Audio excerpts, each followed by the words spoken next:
Is the fear of success real?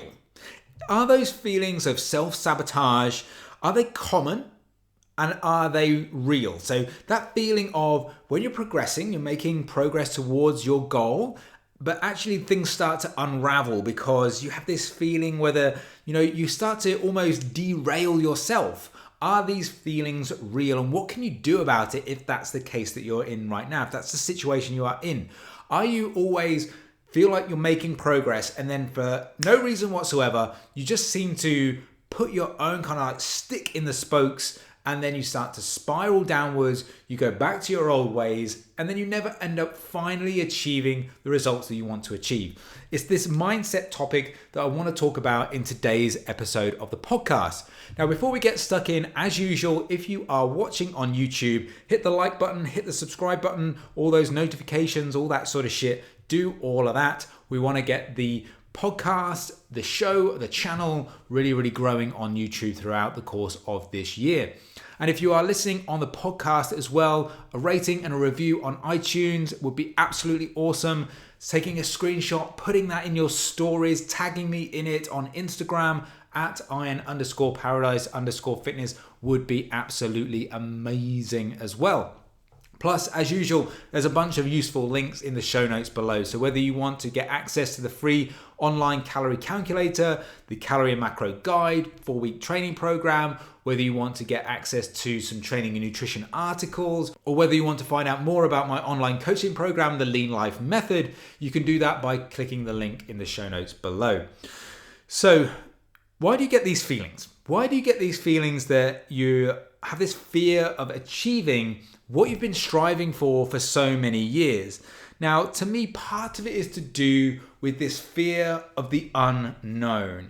You've been so used to the habits and the behaviors of old that they've become comfortable. But you're now in this situation where you don't know if success actually is going to bring those feelings that you want. Is it actually going to deliver really what you hoped it would? And if it doesn't, well, what then? You tried for so long to achieve this particular goal. What happens if it doesn't deliver what you want it to deliver?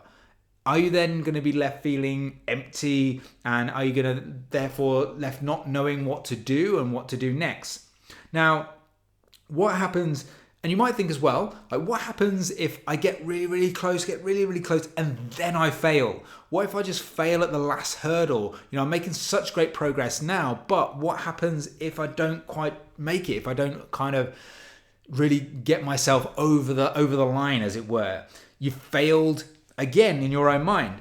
So you maybe get into this situation where it's a case of, well, you feel like, well, if I don't give my all, then it almost gives you this get out as well. I didn't really try that hard, so it doesn't really matter, all this sort of stuff. And these might not be things that are really like conscious thoughts, but they might be subconscious thoughts that are driving these particular behaviors. And if you fail, you can say, well, I didn't really try that hard. I didn't really try my best. So yeah, it doesn't really matter. Now, going all in and not having this safety net, not having this plan B can be really powerful. It actually drives you to a different set of behaviors. So maybe if you're in this self-sabotaging mode, you've really got to think about what it is that you need to change, like really what it is that you need to start to think about from day one.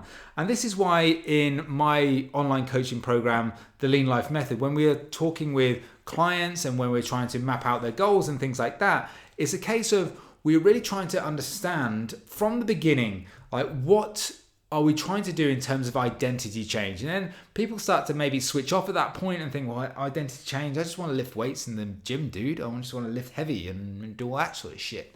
Whereas actually, dieting is difficult, especially if you have trialed and failed multiple times in the past.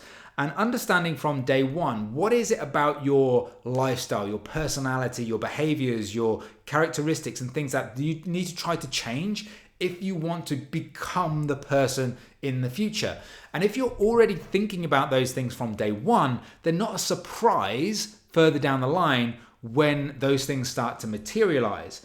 So it's about finding out, what I would do with a client is we start off with a goal setting process. Now, within that goal setting process, there's a set of questions that they ask about, where do you feel like you're at right now? How do you feel about yourself? Not just physically, but mentally, emotionally, and things like that. How do you feel about yourself? And then starting to say, well, project forward. Where do you want to be? What do you want to look like? Or how do you want to feel? How do you want your life to be? You're starting to then project forward. And then you start to ask yourself questions, and you've got these like 2 A's and B's now. You've got where you are right now, and you've got where you want to be. Now, the real thing is about bridging that gap. Now, a lot of people just think it's therefore about, okay, well, it's a calorie deficit and it's about, going to lift some weights in the gym. And okay, yes, they are component parts of that process. But one of the key things that you're going to do is, there's 3 real kind of core components to this whole process. You've got your training, you've got your nutrition, but you've also got that fucking thing between your ears, your brain, your mindset, how you think about this whole process, and more importantly, how you think about yourself. Now, most people, when they start out, let's say, for example, you're a complete beginner and you've never been to the gym before, or at least you've kind of like not really been that consistently. Maybe you've not been successful with your dieting. You've been yo-yoing up and down and things like that. You don't identify as someone who is a little bit leaner, a little bit healthier, a little bit stronger, whatever that goal is. You don't identify as that person right now. You feel like, that's not me. That's not the person that I am. So you cling on to these habits and behaviors because you don't believe, like, whether you feel like I don't deserve to be that person, or I can't be that person, or that feels too far away, is that you haven't created that gap, that bridge between A and B. So thinking about like identity change early on is really, really important, because when you go through this process of identity change, what you're actually saying is, well, what are the habits, characteristics, and behaviors of someone who is at point B already? So let's take an imaginary person. Let's call her Sue. So Sue is at point A right now. Maybe she feels like she's a little bit overweight. Maybe she lacks confidence. Maybe she's yo-yo dieted before in the past and she's really, really struggling. Sue in point B is someone who is very confident. She doesn't necessarily anymore have any difficulties with going out in social situations. She feels comfortable in clothes. She doesn't feel like she's judged every time she goes into a social gathering. She's confident. She walks with her head held high, and she doesn't worry about weight anymore or any of these types of things. She feels strong. She feels like she is someone who is goes to the gym on a regular basis, and she's confident within that environment. All of those sorts of things. That's where Sue wants to get to. That's where Sue wants to be. So in my mind, Sue has to adopt the characteristics, habits, and behaviors of B now. You don't wait for your body to completely change, if that's one of the goals that you're looking for. You don't wait for that change to happen before you start adopting those habits of that person. It's the same for, like, if you wanted to write a novel. You want to adopt the habits and behaviors of someone who's a good fucking writer before you even put pen to paper. You don't want to write a novel and then think, right, okay, what are the good behaviors of a novelist? You really need to adopt that straight away. You need to become, in your mindset, you need to become that novelist straight away. And in the same way you are trying to lose weight and build muscle and change your physique, you need to have those thoughts, habits, and processes of someone who's already there. And guess what? If you are taking the actions of someone who is already there, you're adopting the behaviors of someone who's already there, and you're changing your lifestyle to be that way now, well, that goal is slowly but surely going to come creeping ever closer towards you. And that's why part of this thing is that, focusing in on enjoying the process is so important. Everyone kind of gets like a little bit of a hard on for Gary Vee in terms of, enjoy the process, but it's actually a very, very valid statement. And I think that once you are content with where you are, in terms of you established these habits, the behaviors that are who you want to be in the future, they are always, when you're carrying them out, there are what you want to be. There are those kind of the goals that you want to get to. You start to enjoy the process because you feel like you are changing. You feel like things are moving in the right direction. And now that you've worked on that identity change earlier on, it makes the actual change really, really not necessarily easy and simple, because habit change, behavior change is difficult. I won't ever lie to you and say that it's not.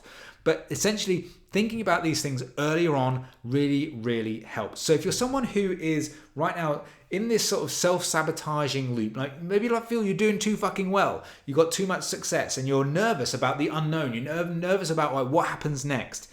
Think about, like, even if you're in that point right now and it's too late to kind of do it from the very, very beginning, think about it right now. Now, you are adopting, what habits do you need to adopt? What thought process do you need to adopt in order to be the person you want to be right now, and have faith that that is going to lead you through to whatever it is that you want to achieve. So hopefully this little mindset podcast resonated with some of you. If you did, I'd love to hear from you on Instagram at iron_paradise_fitness. But for now, all I'm going to say is thanks so much for listening. Thanks so much for watching. Keep living the lean life, and I'll see you for the next episode of the show.